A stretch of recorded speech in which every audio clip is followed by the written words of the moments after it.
कणक जो गांव कंदासीं 40 हाड़ जो चांद में उनखे टोप ॾींदा हुआसीं, उहा सुकाईंदा हुआसीं, वरी मंझंदि जो डांद ॿधंदा हुआसीं,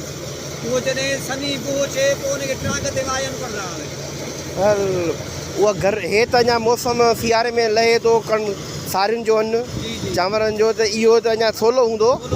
पोइ हो त वॾो गर्मी में तकी गर्मी में डांद ॿधूं त उनखे ॻाए ॻाए पोइ कयूं त वरी उनखे ट्रांगनि ते टोप ॾियूं त कढ़ाई हुन में घणंदी बि न, इहो फंटो न पोइ ट्रांग ते वाईंदा हुआसीं।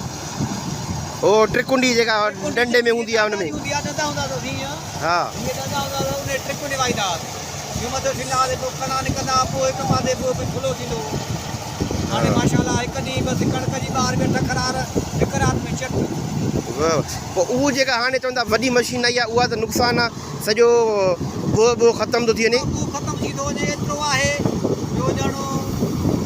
हिकु ॾींहुं थी थो वञे, ॿो हारी लाइ कुझु नथो बचे, हारी खे